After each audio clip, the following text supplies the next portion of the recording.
भगवान ने जब वामन अवतार धारण किया तो ठाकुर जी ने 2 पग से तीनों लोक नाप लिए और जैसे ही दूसरा पग तीसरा लोक भेदन पार करके ब्रह्मांड में पहुंचो, सोई भगवान के नख को ब्रह्मा जी ने अभिषेक कियो और वही अभिषेक कमंडल में भर लियो। वही कमंडल को जल शिव जी ने अपनी जटान में धारण कियो। भगीरथ ने तपस्या की तो वही जटा से प्रकट है करके पृथ्वी पर पधारी श्री गंगा मैया। ये एक प्रमाणित कथा है कि वामन भगवान के चरण के अभिषेक को जल श्री गंगा जी हैं और वो पृथ्वी पर प्रकट भई। पर हम सब लोग वृंदावन के निकुंज उपासक हैं, हमें तो श्यामा श्याम से मिलित वस्तु में ही आनंद आवे। तो श्री देवी पुराण में ऐसी कथा आवे कि नित्य गोलोक धाम में श्यामा श्याम दोनों विराज रहे हैं अपनी सेज पे। या वृंदावन में या ब्रजमंडल में देवताओं को प्रवेश निषेध के भांति है। यहां के रसिक जन आज्ञा करेंगे तो ही देवता यहां आ सकें। तो देवता ने कि हम कहां दर्शन कियो करें, तो ठाकुर जी ने गोलोक धाम में सब देवताओं को कह रखी यहां आकर के तुम दर्शन किया करो। तो श्री गोलोक धाम में ब्रह्मादि देवता सब जाते हैं और सब जाकर के अपने प्रभुत्व को बाहर छोड़ करके जाते हैं। ब्रह्मा जी भूल के जाते हैं कि मैं ब्रह्मा हूं, शंकर जी भूल के जाते हैं कि मैं शिव हूं, इंद्रादि देवता भूल के जाते हैं कि हम देवता हैं। सब सहचरी बन के जाते हैं और श्यामा श्याम को लाड़ लड़ाते हैं। तो ठाकुर जी बड़े आनंद में विराजे हैं, श्री जी बगल में विराजी। सोई महादेव ने सरस्वती जी को इशारा किया, बोले कछु गाओ, ठाकुर जी बैठे ने एक सुख होएगो। सरस्वती जी अपनी वीणा लेकर के गान लगी और वही वीणा की तान पर महादेव गान लगे। महादेव गा रहे हैं, सरस्वती जी वीणा बजा रही हैं, इंद्र ने आके करताल बजानी शुरू करी। इतने में कुबेर आकर के बैठ गए, मृदंग लेके बजाने लगे। सब देवी देवता गा रहे हैं और सामा श्याम दोनों पौड़े हैं। दोनों के युगल विलास को देखते देखते देखते महादेव इतने उन्मुक्त है गए कि दोनों भुजा उठा करके गोल गोल घूम करके नृत्य कर रहे हैं, आनंदित है रहे हैं महादेव। महादेव को नृत्य देख करके सब देवता आश्चर्यचकित है कि वे सब भी नृत्य कर रहे हैं। महादेव खड़े हो जाएं तो कोई देवता कैसे बैठो रह सके। चारों तरफ 33 कोटि देवी देवता सहचरी रूप धारण करके नृत्य कर रहे हैं और मध्य में श्यामा श्याम विराज रहे हैं। तभी ठाकुर जी की और श्री जी की दृष्टि महादेव पर पड़ी। 3 नेत्रन से आंसू बह रहे हैं महादेव के, आनंद में भर करके नृत्य कर रहे हैं महादेव। उनके वह उन्माद नृत्य को देख करके श्यामा श्याम को इतनो प्रेम आयो महादेव के ऊपर कि दोनों श्यामा श्याम प्रेम विगलित है गए, जलाशय के रूप में विगलित है नो प्रारंभ भयो। और ऐसा वर्णन है महाराज कि करोड़ योजन लंबी और लाख योजन चौड़ी नदी के रूप में श्यामा श्याम को प्रेम विगलित स्वरूप विराजमान है गयो गोलोक धाम में। वह रस रूप को देख करके सब देवता व्याकुल है गए, श्यामा श्याम कहां चले गए। महादेव ने प्रणाम किया, रुदन करने लगे, बोले जय जय, ऐसे ऐसे आप अंतर ध्यान है कि व्याकुल मत करो। तब वही प्रेम विगलित जलाशय में से पुनः श्यामा श्याम प्रकट है गए और प्रकट है करके बोले ये हमारो ही प्रेम स्वरूप है। महादेव आपके प्रेम को देख करके, आपके भाव को देख करके श्री जी और मैं अपने आप को रोक नहीं पाए और हम ही प्रेम विगलित है गए। तब महादेव आदि सब देवता वह प्रेम रस प्रेम सरोवर में आनंद डुबकी लगाने लगे। तब पृथ्वी ने याचना करी कि जय जय मुंह पे कृपा करो, ये आपको जो प्रेम स्वरूप है ये पृथ्वी पर आना चाहिए। ये कैसे आवेगो, मुंह पे कृपा कैसे होगी, मोया को सुख कैसे मिलेगो, और यहां इतने सारे तीर्थ हैं, इन तीर्थन को सुख कैसे मिलेगो। तब पृथ्वी ने प्रार्थना की ब्रह्मा जी से, तो ब्रह्मा जी अपना कमंडल लेकर के गए और गोलोक धाम में जो श्यामा श्याम को प्रेम विगलित वो जो स्वरूप है वाकू अपने कमंडल में भर करके लाए और ला करके महादेव की याचना पर वही कमंडल को जल महादेव की जटा में विराजो और जटा से प्रेम विगलित वही श्यामा श्याम को मिश्रित जल पृथ्वी पर श्री गंगा मैया के रूप में अवतरित भयो। बोलो श्याम सुंदर श्री गंगा मैया की। वे भी श्याम सुंदरा हैं, वे भी श्री जी की स्वरूप। ऐसी देवी भागवत में कथा है। जो युगल के उपासक हैं वे भी गंगा मैया को श्यामा श्याम कोई प्रेम स्वरूप मानो। आज गंगा दशहरा है और आज खूब सुंदर नौका विहार भयो। सुबह श्री गौरांगी रस कुंज हमारी पूनम दीदी ने खूब आनंद करे आज ठाकुर जी के संग।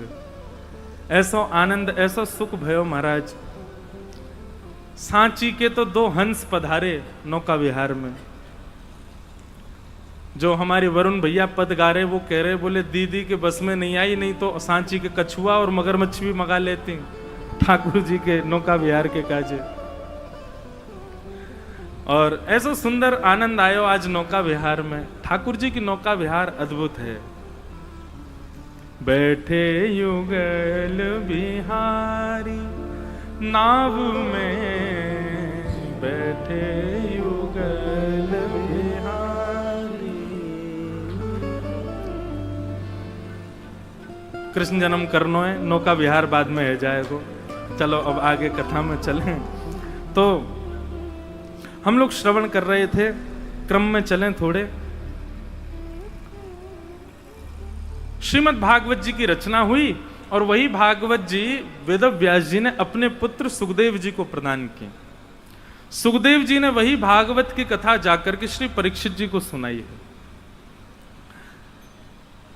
परीक्षित कौन है ये प्रश्न करने पर सौनकादि ऋषियों को सूत जी महाराज अब महाभारत के प्रसंग से प्रारंभ करके सुना रहे हैं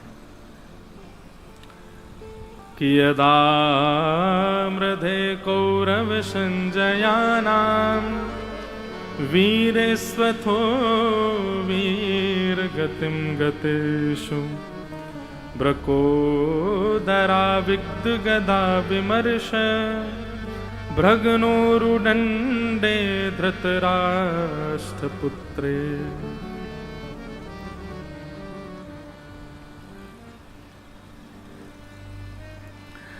महाभारत का क्रम सुनाया गया। मैंने कई बार विस्तार से सुनाया है।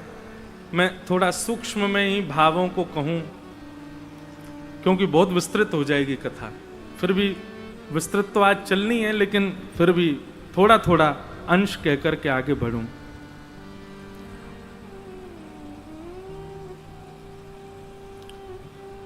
महाभारत का युद्ध विश्राम हो गया, पांडवों की विजय हो गई और तभी गुरुपुत्र अश्वत्थामा ने बदला लेने के लिए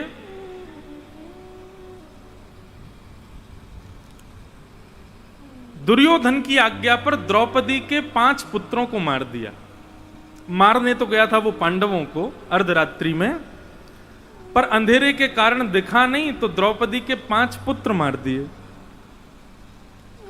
द्रौपदी रुदन करने लगी। अर्जुन ने प्रतिज्ञा ले ली, जिसने भी तुम्हारे पुत्रों को मारा है वो जीवित नहीं बचेगा।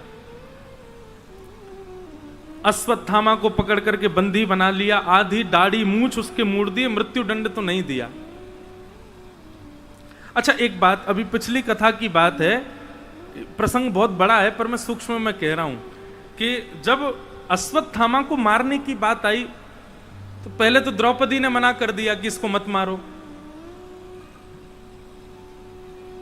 लेकिन जब अंत में अर्जुन ने भगवान से पूछा कि मैं क्या करूं, इसको मारूं या नहीं मारूं, तब भगवान उसको कहते हैं कि अर्जुन देख, द्रौपदी तेरी पत्नी है, उसकी बात तुझे माननी चाहिए। वो कह रही है मत मारो तो इसको मत मारो, लेकिन तुमने प्रतिज्ञा ली है कि बालकों के हत्यारे को तुम जीवित नहीं छोड़ोगे, इसलिए अपनी प्रतिज्ञा पूरी करो। और युधिष्ठिर तुम्हारे बड़े भैया हैं, वो कह रहे हैं मत मारो, तो बड़े भैया की तुमको बात माननी चाहिए, लेकिन भीम कह रहे हैं कि तुम इसको मार दो, तो उनकी बात का भी मान रखो। मतलब ठाकुर जी कह रहे हैं इसको मार भी दो, इसको छोड़ भी दो, इसको मार भी दो, इसको। अर्जुन बोला मुझे सबसे मतलब नहीं, आप बताओ आपका क्या निर्णय है। जब आप अपने ठाकुर जी से ऐसा कहो ना कि आपका क्या निर्णय है, आप बताओ, कमर कस लेना, क्योंकि निर्णय ऐसा देंगे वो नाच जाओगे महाराज।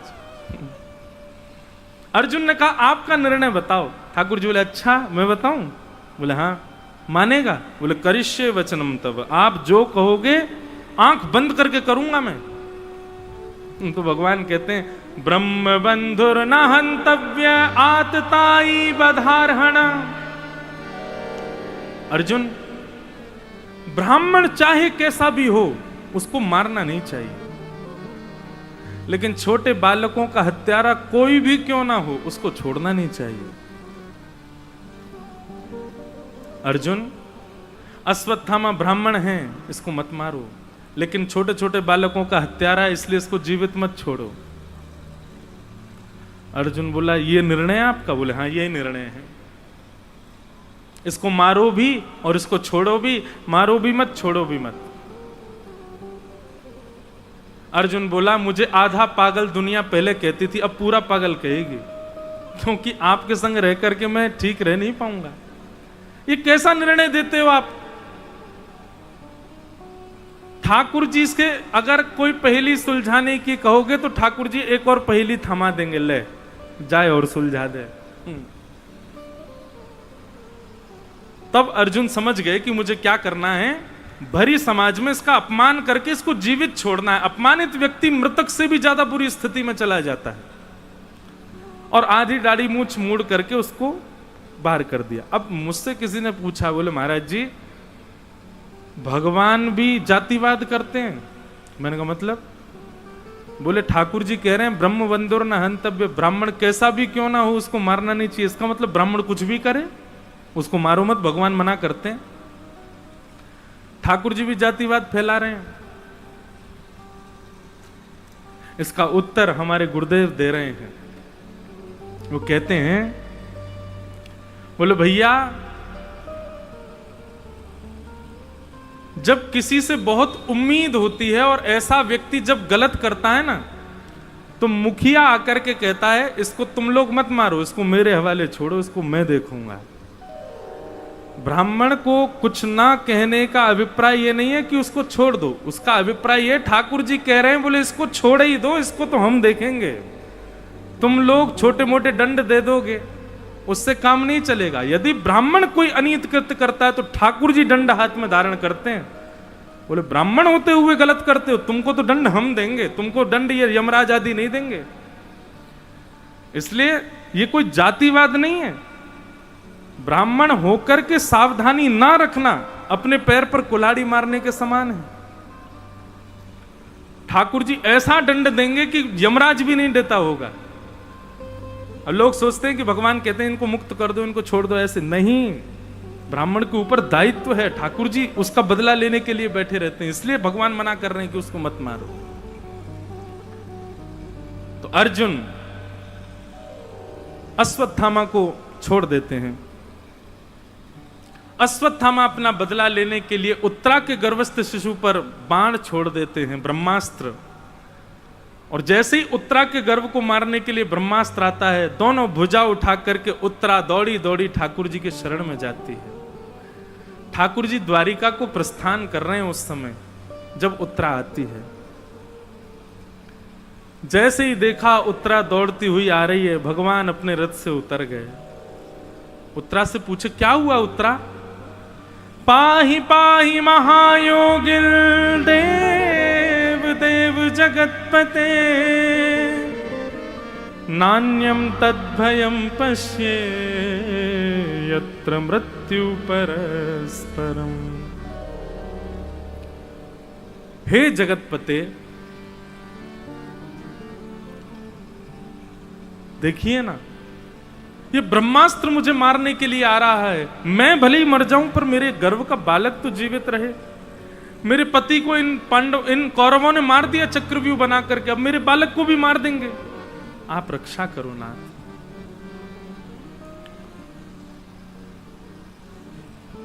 बंधुओं, ठाकुर जी एक रूप से तो बाहर खड़े और दूसरे रूप से अंगुष्ठ मात्र रूप धारण करके और उत्तरा के गर्भ में प्रवेश करके भगवान ने अपने चक्रा नाम की गदा को द्रुत गति से घुमाया और उत्तरा के गर्भ के बालक की रक्षा हो गई।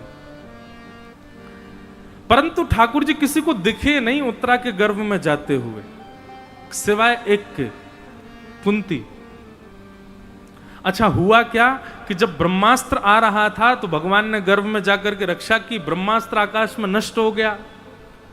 तो जैसे ही ब्रह्मास्त्र नष्ट हुआ, सब ठाकुर जी की बड़ाई करने लगे, जय हो द्वारिकाधीश की जय हो, द्वारिकाधीश ने रक्षा कर ली, उत्तरा के बालक की रक्षा द्वारिकाधीश। भगवान बोले चुप चुप चुप, सब लोग शांत हो जाओ, तुम लोग किस बात की जय जयकार कर रहे हो? बोले ठाकुर जी आपने उत्तरा के बालक को बचाया।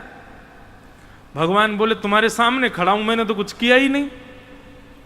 अरे जब व्यक्ति तुम्हारे सामने खड़ा, हिल भी नहीं रहा, वो रक्षा कैसे कर सकता है? तो बोले फिर ये ब्रह्मास्त्र कैसे नष्ट हुआ?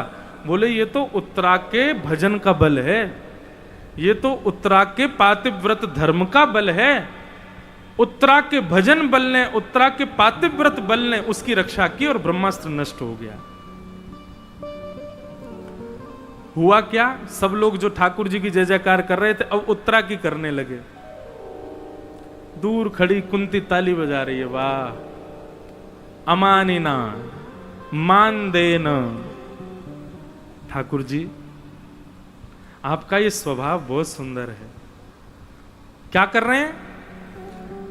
बोले अपने मान को दूसरों को देना, ये ठाकुर जी से सीखो। रक्षा स्वयं ठाकुर जी ने की है, पर रक्षा करने के बाद भी उद्घोषणा क्या कर रहे हैं? बोले मैंने कुछ नहीं किया, उत्तरा के भजन बल ने उसको बचाया है।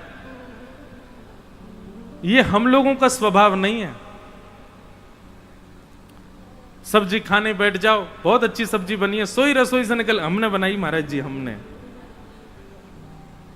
पर दूसरा बोलेगा सब्जी लाया तो मैं था दुकान से, मैं ही नहीं लाता तो कैसे बनती। हमको श्रेय लेने का बहुत अभी मतलब भाव आ चुका है अपने अंदर। कुछ भी करेंगे, कुछ भी बनाएंगे, कुछ भी कर देंगे, तो उसमें जब तक ये ना अंकित कर दें कि मैंने किया है, तब तक हमको चैन नहीं पड़ता। पर ठाकुर जी का स्वभाव ऐसा नहीं है। करते हो तुम कन्हैया, मेरा नाम हो रहा है, पतवार के बिना भी मेरी नाव चल रही है, हैरान है जमाना, मंजिल भी मिल रही है, करता नहीं हूं कुछ भी, सबका। गाते तो सब है, इसको याद सबको है, लेकिन इसको मानता कौन है? कोई नहीं मानता। सब करने के बाद अपनी पीठ थपथपाना चाहते हैं। सबको ये चाहिए कि हमने किया, हमारा नाम बोलो। एक मित्र अपने दूसरे मित्र के पास गया, तो दोनों मित्रों ने कहा कि भाई चलो आज छुट्टी है, संडे है, गोवर्धन में कथा चल रही, कथा सुनने चल रहे। तो पहला मित्र बोला मेरे वस्त्र अच्छे नहीं है, मैं नहीं जा रहा। बोले तू मेरे पहन ले। अब जिसके वस्त्र अच्छे नहीं थे उसने दूसरे मित्र के वस्त्र पहन लिए, वो ज्यादा सुंदर लगने लगा। कथा में आए तो महाराज यहाँ दो चार लोगों ने बोला तुम्हारा कुर्ता बहुत बढ़िया लग रहा है भैया। तो पहला मित्र मेरा है, वहां से लिया था मैंने, हाँ इतने डिस्काउंट में मिल गया था। अब पहला दूसरा मित्र कहे ठीक है भैया तेरा है, तो गा क्यों रहा है सब जगह? अरे नहीं नहीं मैं तो बस बता रहा था, मुझे लगा उसको खरीदना होगा। कहीं भी बात चल जाए, हम अपनी वस्तु को, अपने श्रेय को कभी त्याग नहीं सकते। पर भैया ठाकुर जी के है गए हो तो ठाकुर जी के कछु गुण अपने भीतर लाओ। वो सब कुछ करने के बाद भी नख पे धार लियो गिरिराज, और जब गिरिराज जी धारण कर लिए, सब ब्रजवासी बोले लाला तेने गिरिराज जी कैसे उठाए? हम कौन हैं? हम जय जय हैं। और जैसे ही कही ठाकुर जी ने हम जय जय हैं, ब्रजवासी बोले लाला तू जो कहेगो सब मानेंगे, लेकिन जा बात को ना मानेंगे कि तू जय जय। तब ठाकुर जी कह रहे हैं कछु माखन को बल बढ़ो, कछु गोपन करी सहाय, श्री राधे जू की कृपा सो मैंने गिरिवर लियो उठाए। अपने बाम हस्त की कन्नी उंगली के नख पे गिरिराज जी धारण करके ठाकुर जी क्या श्रेय दे रहे हैं? बोले आप सबन की कृपा से मैंने गिरिराज जी उठाए। मुंह में बल थोड़ा ही है। अरे मैंने आप सबन के घर को माखन चोरी कर करके खाया, वही तो बल आया मुंह में। ग्वाल बाल बोले और लाला हम गोपन ने क्या सहायता करी? हमने तो लाला अपनी छड़ी लगाई लेकिन सबरी टूट गई। ये पूछरी के लौठा की, फिर शाबाश है। या को मतलब कहा है, ऐसो काय को बोले। मैं बताऊं कथान में, ठाकुर जी ने जब गिरिराज जी धारण किए तो बीच में ठाकुर जी खड़े हैं। सो गिरिराज जी कभी तो यहाँ को जाएं और कभी यहाँ को जाएं, और जा तरफ गिरिराज जी झुके वही तरफ के सबरे ब्रजवासी है का अपने अपने लट्ठन को लेकर के और सबरे लगा में हुप हुप ऊपर को करें, और जैसे ही गिरिराज जी ऊपर चले जाएं सब कहें क्या बात है बंसी वारे, शाबाश है। और पल्ली तरफ गिरिराज जी झुके तो वहां के सबरे लगा में हुप हुप, फिर जैसे ही ऊपर जा क्या बात है बंसी वारे, शाबाश है, जय हो भैया लाला। तो ऐसे ठाकुर जी गिरिराज जी ऊपर नीचे है रहे हैं और सब ब्रजवासी वाकू। अच्छा, पूछरी के लौठा कौन? जे हनुमान जी को स्वरूप है पूछरी के लौठा। वो कैसे पंक्ति कहां है? पूछरी को लौठा खाए खाए भयो, ऐसे है ना। हाँ, ये हनुमान जी महाराज को स्वरूप है। ये प्रतीक्षा कर रहे हैं कि बोले लाला जब आवेगो सुबह के संग में खेलूंगो। या हमारे पूछरी को लौटा प्रतीक्षा में यहां बैठे हैं कि लाला के संग खेलूंगो मैं, खेलवे के काजे बैठे। तो पूछरी के जब ठाकुर जी ने गिरिराज जी उठाए तो पूछरी को लौटा इतना प्रसन्न है गयो, ओए लाला अब खेलेगो मेरे संग। तो जा तरफ गिरिराज जी झुके ब्रजवासीन के संग संग वो पूछरी को लौटाऊ पहुंच जाए अपने डंडा को लेके। वाह को डंडा इतना भारी कि सबरे ब्रजवासी गए वो पूछरी के लौटा की हुप हुप प्यारे। समझ में आई बात? या हमारे ये जय जयकार बोलो जाए। तो ठाकुर जी श्रेय नहीं लेते। ब्रजवासी बोले लाला हमने कहा सहायता करी तेरी? बोले तुम सबरे टकटकी लगाए करके मोह देख रहे, तो तुम सब ब्रजवासीन के नेत्रन में से तुम्हारी शक्ति निकल के मुंह में आ गई और मैंने गिरिराज जी उठा लिए। इतने हजारों लाखों ब्रजवासीन की शक्ति मुंह में आ गई, या हमारे मैंने गिरिराज जी उठाए। ब्रजवासी बोले तभी हम कमजोर रह गए 2-4 दिन अंते, तभी ऐसा लग रहा हो कि लाला हमारी शक्ति कहां चली गई।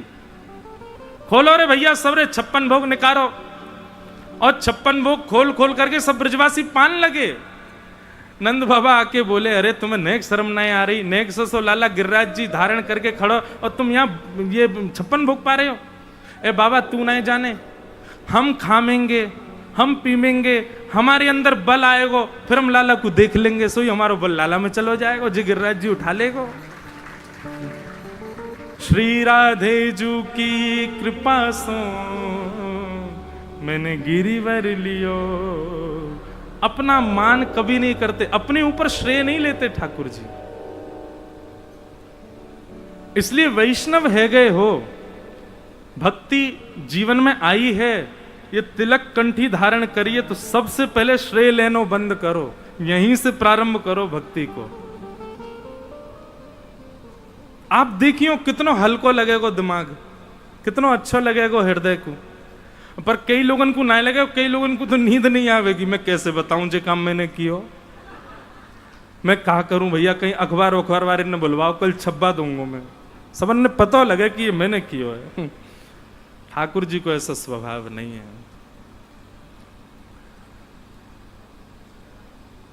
कुंती ने जब ये दर्शन किया, कुंती, ये भागवत जी की सबसे पहली स्तुति है, कुंती स्तुति। कुंती भगवान की स्तुति गा रही है। मैं कहा करता हूं बंधुओं, महाभारत के 3 पात्रों पर कभी दृष्टि डालिएगा। अपने जीवन के अंत से पहले पहले 3 पात्रों को भली भांति समझने का प्रयास कीजिएगा। मृत्यु आवे उससे पहले पहले इन 3 लोगों को देखिए, और तीनों की राशि एक ही है, का से ही नाम शुरू है तीनों के, कुंती, कृष्ण और कर्ण। अगर आपने इन तीनों पर दृष्टि डाल ली तो अपना जीवन बहुत अच्छा लगे। ऐसो जीवन हम ना जी सकें, एक सामान्य मानव ना जी सके ऐसा जीवन, इतने कष्ट भरो, पर ठाकुर जी सदैव प्रसन्न रहते हैं। इसीलिए वो भगवान है, इसीलिए वो परमात्मा है, क्योंकि इतना कष्ट पाते भाई भी सबको सुख दे के जा रहे हैं। कुंती ने भगवान की स्तुति गाई। अब स्तुति तो बहुत सुंदर है। कुंती अपनी स्तुति के अंत में भगवान से झोली फैला करके कह रही है कि विपदः सन्तु नस्स्व तत्र तत्र जगद्गुरो भवतो दर्शनम यत्स्यात् अपुनः भव दर्शनम। हे नाथ एक वरदान दे दो। क्या? संसार में जितना भी दुख है, जितना भी कष्ट है, जितनी। ठाकुर जी बोले भुआ इतना कष्ट कौन मांगता है, क्यों मांग रही है इतना दुख? अरे तेने जैसे तैसे जीवन में सुख आयो तो तेने मेरे सामने झोली फैला के दुख मांग लियो फिर से। कुंती कह रही है लाला तुम या बात को मानोगे ना कि कल तक मेरे जीवन में कष्ट हतो और कल के बाद जीवन में सुख आ गया है। ठाकुर जी बोले हाँ मैं मान रहा हूं, कल तक आप बहुत दुखी थी, अब बहुत सुखी हैं लाला, लेकिन दोनों में एक बदलाव देखो। कल तक जीवन में कष्ट हतो लेकिन हमारो श्याम सुंदर संग खड़ो, और आज जब हस्तिनापुर को राजा हम मेरो पुत्र बन गयो, मतलब जीवन में सुख आ गयो, तो तुम रथ में बैठ करके द्वारिका जा रहे हो। ऐसा सुख नहीं चाहिए जहां में आप छोड़ के चले जाओ, और वो दुख बार बार चाहिए जहां में आपकी स्मृति बनी रहे नाथ। कि संपदो नैव संपदा विपदो नैव विपदः विपद विस्मरणं विष्णोः संपद नारायण स्मृति। वैष्णव के जीवन में सबसे बड़ी विपत्ति ये नहीं कि आज उसके पैसे खर्च हो गए, वैष्णव के जीवन में सबसे बड़ी विपत्ति नहीं कि उसके साथ ऐसी घटना घट गई। वैष्णव की सबसे बड़ी विपत्ति क्या है कि कल जितना भजन किया था आज उतना कर नहीं पाया। और वैष्णव की सबसे बड़ी संपत्ति क्या है कि अब सोते जागते हंसते बैठते खाते पीते हर क्षण श्री जी की स्मृति बनी रहती है। ये सबसे बड़ी संपत्ति है। उसके लिए विपत्ति संसारी नहीं होती, उसके लिए संपत्ति संसारी नहीं होती। ठाकुर जी की स्मृति ही संपत्ति है और ठाकुर जी की विस्मृति ही विपत्ति है।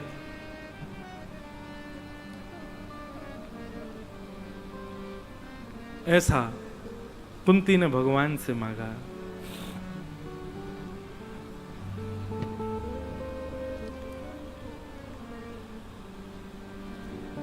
एक भाव पूज्य पिताजी महाराज गाया करते हैं अपनी कथा में।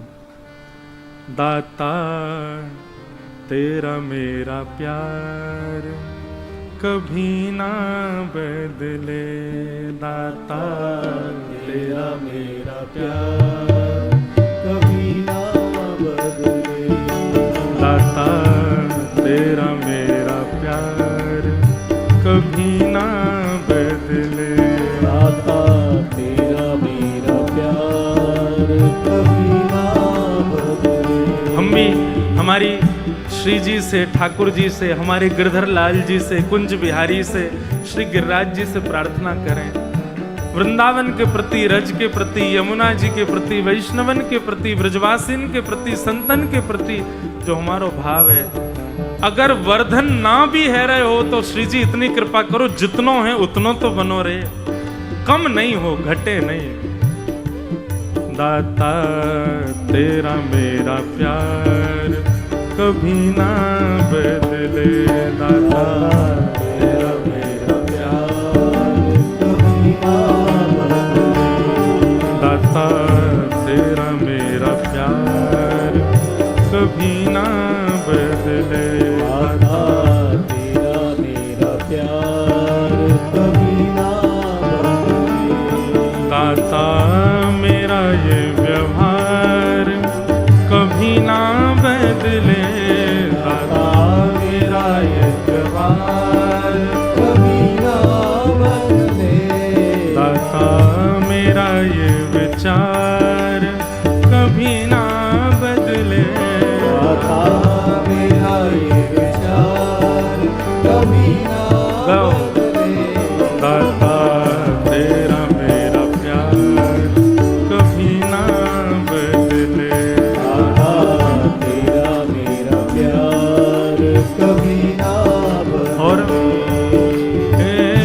द्वार तेरे पे आता रहूं मैं, चरणों में शीश चुकाता रहूं मैं, द्वार तेरे पे आता रहूं मैं, चरणों में शीश झुकाता रहूं। द्वार तेरे पे आता रहूं मैं, चरणों में शीश झुकाता रहूं मैं, द्वार तेरे पे आता रहूं मैं, चरणों में शीश झुकाता रहूं मैं। मेरा यह व्यवहार कभी ना बदले, मेरा ये व्यवहार कभी ना बदले। दाता मेरा ये विचार कभी ना बदले, दाता मेरा ये विचार कभी ना बदले। दाता तेरा मेरा प्यार कभी ना बदले, मेरा मेरा प्यार कभी ना बदले। ओ दाता तेरा मेरा प्यार कभी ना बदले। तेरा मेरा प्यार श्री गिरिराज धरणे की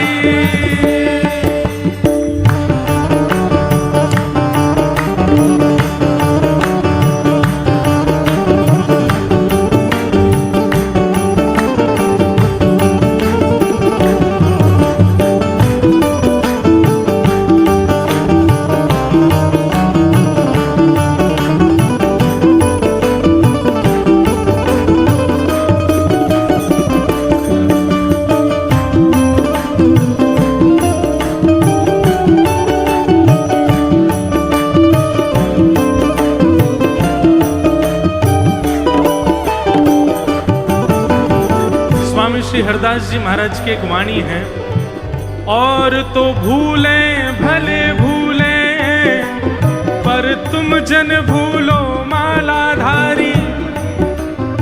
इस भाव के दो अर्थ हैं। पहला अर्थ तो स्वामी जी महाराज कह रहे हैं, और तो भूले भले भूले तुम जन भूलो मालाधारी। पहला संकेत तो स्वामी जी महाराज मुझे और आप सबको कर रहे हैं। जिन जिन ने कंठी माला पहन रखी है, ठाकुर जी को भले ही सब भूल जाए, पर कंठी धारण करने वालों याद रखना, कभी ठाकुर जी को मत भूलना।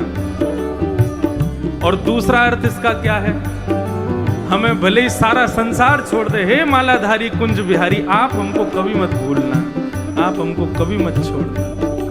और तो भूले भले भूले पर तुम जन भूलो मालाधारी, और तो रूठे भले रूठे पर तुम मत रूठो मालाधारी। अपना हो चाहे हो बेगाना, रूठे चाहे सारा जमाना। अपना हो चाहे हो बेगाना, उठे चाहे सारा जमाना। अपना हो चाहे हो बेगाना, रूठे चाहे सारा जमाना।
आपसे दुख नहीं चाहिए, पर वो भाव चाहिए जिससे आपकी स्मृति कभी ना टूटे।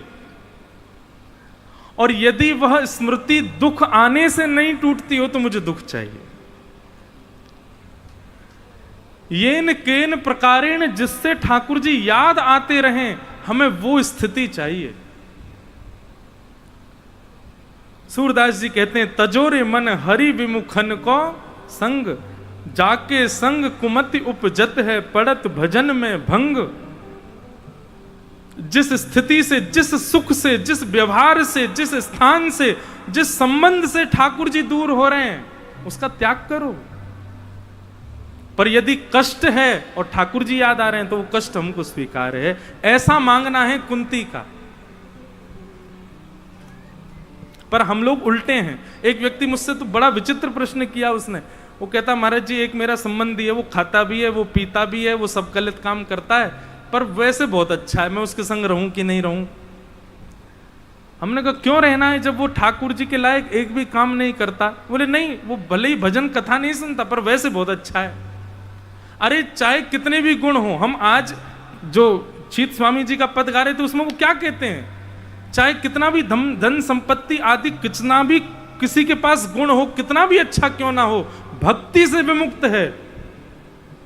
उसकी अच्छाई को, हनुमान जी ने लंका क्यों जलाई? लंका जी जैसे ही पहुंचे हनुमान जी, तो लंका देख करके बड़े बड़े सुंदर है भाई लंका तो। हनुमान जी मोहित हो गए उस लंका पर थोड़ी देर बाद विचार करने लगे, लंका है तो सुंदर पर इसमें राम जी तो कहीं भी नहीं है, और जो राम जी से विमुक्त लंका है ऐसी को तो राख ही बनाना चाहिए, सो ही जला दे पूरी लंका।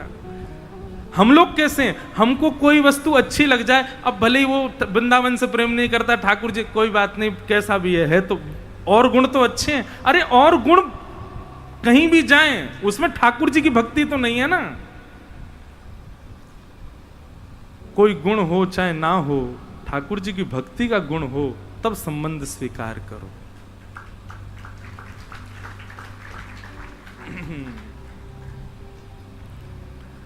यदि पता चल जाए आचार व्यवहार विचार से ठाकुर जी से विमुक्त है, विष के समान त्याग दो उसको, चाहे वो सुख ही क्यों ना हो। कुंती ने भगवान की स्तुति गाई, आगे फिर भगवान विष्णु के पास लेकर के गए, आदि आदि सब भाव हुए, और तत्पश्चात पांडवों के यहां परीक्षित का जन्म हुआ, जिसकी भगवान ने गर्भ में रक्षा की थी। परीक्षित का जन्म होते ही कुछ दिनों बाद जब परीक्षित थोड़े बड़े हो गए, तभी भगवान अपनी लीला पूरी करके गोलोक धाम प्रस्थान कर गए। अर्जुन ने जब ये बात आकर के बताई तो पांडवों ने परीक्षित को राजा बना दिया बाल अवस्था में, और पांडव भी स्वर्गारोहण को चले गए। बोलो भक्त वत्सल भगवान की। परीक्षित को कलयुग मिला, परीक्षित बड़े हो गए, ब्याह आदि हुआ, उसके बाद उनको कलयुग मिला। कलयुग को उन्होंने 5 स्थानों में बांध दिया। द्योतम पानम स्त्रिय सूना यत्रा धर्मश्चतुर्विध पुनश्च याचमानाय जात रूप मदात प्रभो। बंधुओं, आप सब वैष्णव हो, हाथ जोड़ के प्रार्थना, इन 5 कामों से आपको इतना दूर रहना है जितना दूर आप अग्नि से रहते हो। कौन कौन से 5 काम? सबसे पहला जुआ, दूसरा मदिरा पान और स्वभक्ष सेवन, भक्ष सेवन, तीसरा पर स्त्री पर पुरुष संग, चौथा हिंसा, कलेश, लड़ाई झगड़ा, मार काट, विवाद, और 5वां बिना मेहनत के कमाया गया धन। इन 5 स्थानों से आपको दूर रहना है। लेकिन एक 6वीं बात और मैं बता दूं, इन 5 चीजों से आपको तो दूर रहना ही है, और इन 5 चीजों में जो पड़ा है उससे भी दूर रहना है। क्योंकि नरक में आपको पता है, पाप करने वालों की संख्या जितनी है ना, उससे कई गुना ज्यादा संख्या उन लोगों की भी है जिन्होंने पाप करने वालों का संग किया है और कभी उनको सुधारा नहीं, कभी उनको समझाया नहीं। भगवान ना करे, वैसे तो हम लोगों को तो ये बात नहीं होगी, हम सब रसिक जन है। पर एक बात बताऊं, ये रसिक जन कह करके ज्यादा बचना भी नहीं चाहिए। हम पे थोड़ी कोई असर होगा, लेकिन भैया फिर भी जानते हुए भी क्यों गलत करें हम।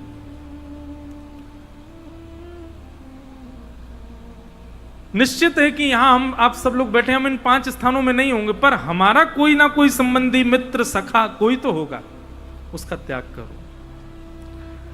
अब कई बार ऐसा ही व्यक्ति है जो बहुत सन्निकट का है, उसका त्याग कैसे करें?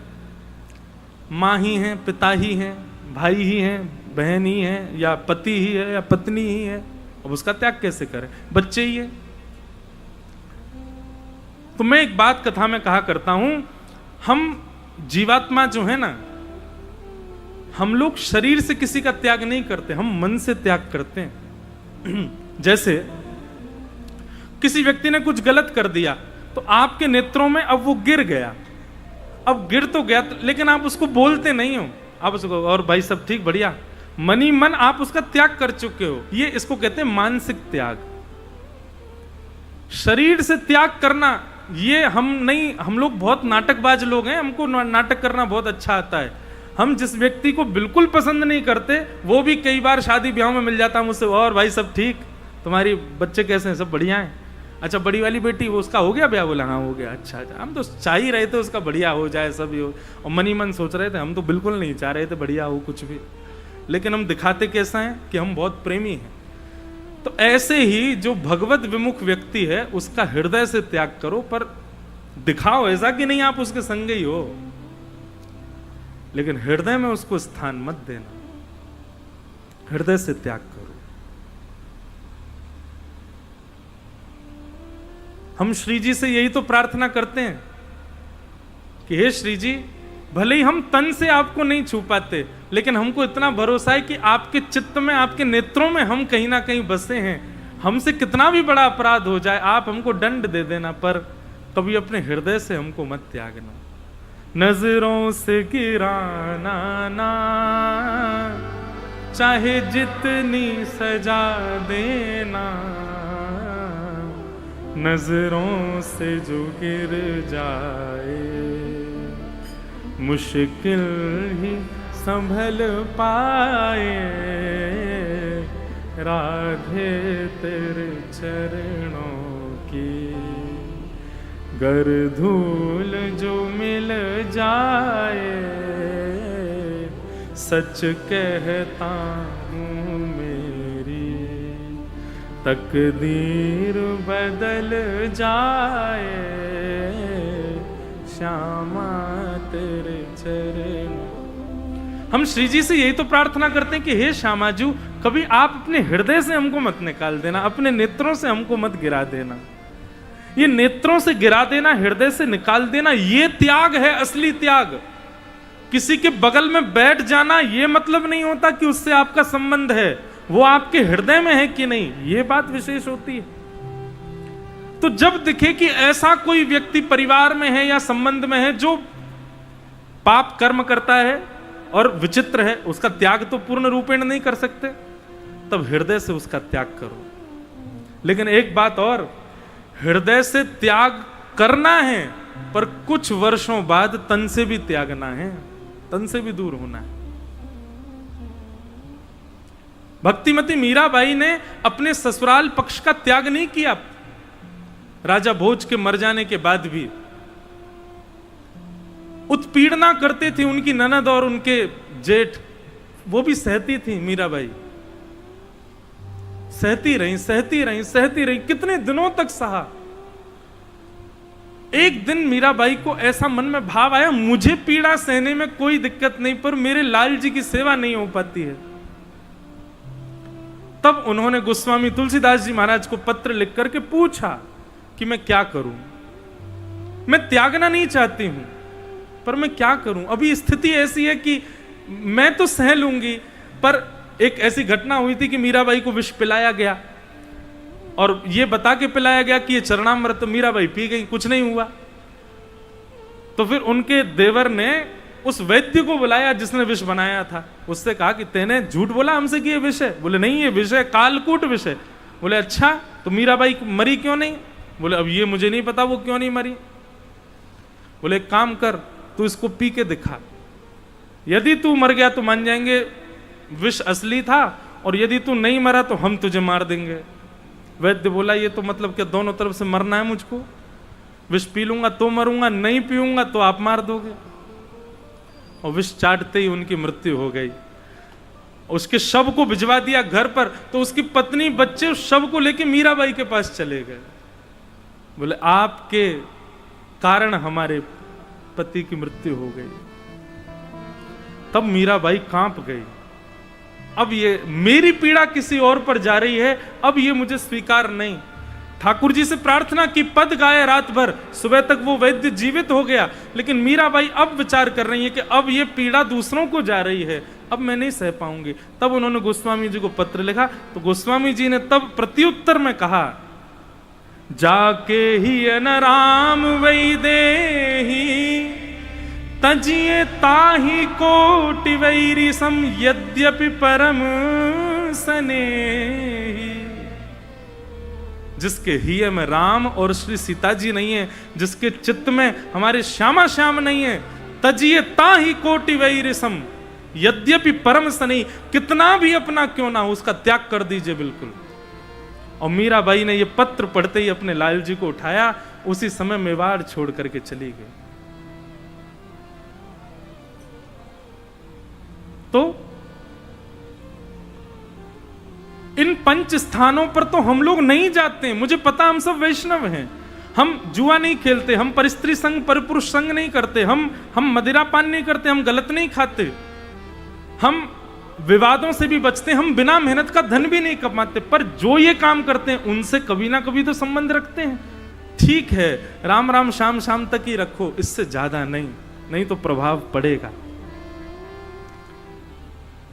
तो कलयुग के ये 5 स्थान, इन 5 स्थानों में कलयुग को बांध दिया।